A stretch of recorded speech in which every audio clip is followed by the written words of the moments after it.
اللہ تعالیٰ کی شان دیکھیے کہ ہارون الرشید کا ایک بیٹا تھا، اسے اللہ والوں کی صحبت مل گئی تھی اور اسے یہ سمجھ لگ گئی تھی کہ واقعی مجھے دنیا میں اپنے پروردگار کو راضی کرنا ہے اور سب سے پہلے موت کی تیاری کرنی ہے۔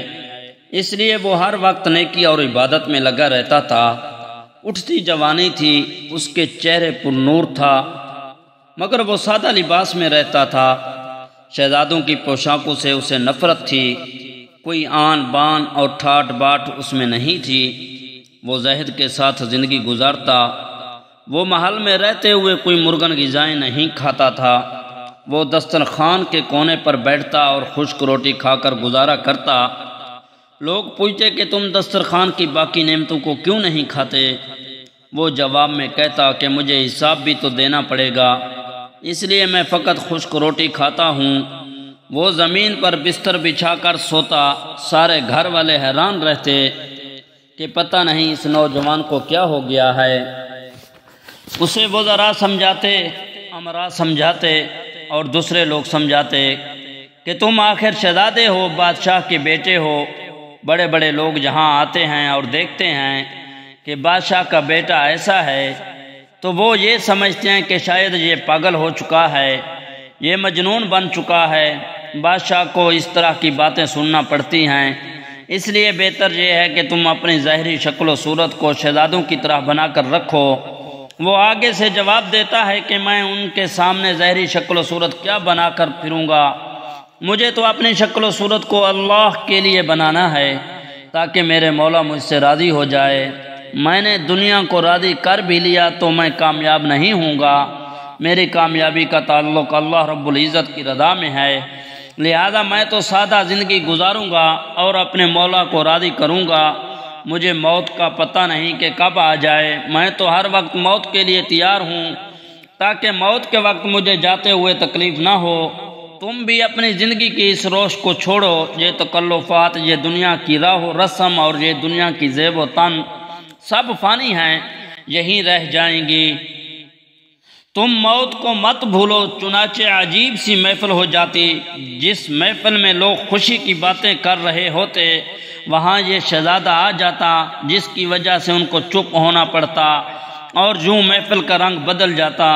لوگ بادشاہ کو کہتے کہ جی آپ حکیموں سے اس کا علاج کروائیں، کچھ اس کو سمجھائیں، پتہ نہیں کیا ہے کہ سوکھ کر کانٹا بنتا جا رہا ہے، نہ کھاتا ہے نہ پیتا ہے، نہ دنیا سے کوئی واسطہ رکھتا ہے اور نہ کسی سے بات کرتا ہے، بس ہر وقت تسبیح پڑھتا ہے، مصلی پہ بیٹھتا ہے، نمازیں پڑھتا ہے، تلاوت کرتا ہے۔ اس کو تو گویا دنیا میں کسی اور سے کوئی غرض ہی نہیں، اس لیے لگتا ہے کہ یہ کچھ بیمار ہے۔ ایک دن بادشاہ نے اسے بلایا اور سوچا کہ میں اس بیٹے کو سمجھاؤں گا، اس لیے بیٹے کو بٹھا کر کہا بیٹا دیکھو کہ میں بادشاہ ہوں، میرے پاس رعایا کے ہر چھوٹے بڑے نے آنا ہوتا ہے۔ لوگ تمہیں محل میں دیکھتے ہیں تو کہتے ہیں کہ تم مجنون اور پاگل ہو، مجھے باتیں سننا پڑتی ہیں، مجھے تیری وجہ سے دوسروں کے سامنے ذلت اٹھانا پڑتی ہے۔ تم ذرا اپنی ظاہری شکل و صورت کو بدلو، ہمیں اللہ نے بہت دیا ہوا ہے، اچھے کپڑے پہن سکتے ہو، یہ سب نعمتیں اللہ کی ہیں، تم نیک بن کر بھی اللہ کی یہ نعمتیں استعمال کر سکتے ہو۔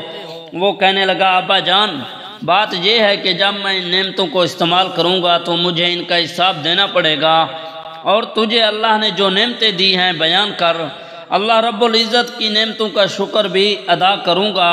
پھر بھی قرآن پاک گواہی دے رہا ہے کہ قیامت کے دن تم سے نعمتوں کے بارے میں سوال کیا جائے گا، اس لیے ابا جان میں تو قیامت کے دن سوال کا جواب نہیں دے سکوں گا، اس لیے چاہتا ہوں کہ میں دنیا سے جتنا کم کھا سکوں کھاؤں، جتنا سادہ پہن سکتا ہوں پہنوں، میں دنیا سے دل لگانے کی بجائے آخرت سے دل لگاؤں۔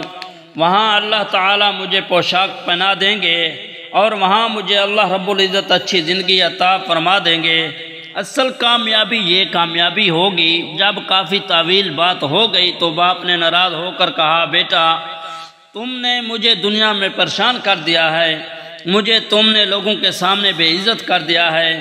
جب اس نوجوان نے یہ سنا تو وہ کہنے لگا ابا جان اگر میری وجہ سے آپ کو اپنی بے عزتی برداشت کرنا پڑتی ہے تو پھر میں جہاں سے کہیں دور چلا جاتا ہوں تاکہ آپ کو کوئی پریشانی نہ ہو۔ میری اپنی زندگی کا معاملہ ہے، قیامت کے دن میں اللہ کے حضور اکیلا کھڑا ہوں گا۔ ابا جی نہ آپ میرے ساتھ ہوں گے، نہ میری ماں میرے ساتھ ہوگی، نہ یہ آمرا وزراء میرے ساتھ ہوں گے۔ ہم اپنے بندوں کو ایک ایک کر کے اپنے سامنے بلائیں گے، جیسے قطار میں کھڑے ہوئے ایک ایک کر کے آتے ہیں اور ان سے حساب پوچھیں گے۔ اے ابا جان، جب مجھے اکیلے ہی جواب دینا ہے تو پھر میں کیوں نہ وہ زندگی گزاروں جس کا جواب میں دے سکتا ہوں۔ مجھے ان نعمتوں کی کوئی ضرورت نہیں، مجھے تو فقط پروردگار کی رضا چاہیے۔ میں تو اپنی زندگی میں عبادت کروں گا، میں اپنا وقت دنیا کی چیزوں میں کیوں ضائع کروں۔ جب بیٹے نے یہ بات کہی تو بادشاہ نے پھر اسے سمجھایا، لیکن وہ کہنے لگا کہ آپ نے کہہ دیا ہے کہ میری وجہ سے آپ کو ذلت اٹھانا پڑتی ہے، اس لیے اب میں اس گھر میں نہیں رہوں گا، میں یہاں سے چلا جاؤں گا۔ یہ بات کہہ کر وہ نوجوان کھڑا ہوا۔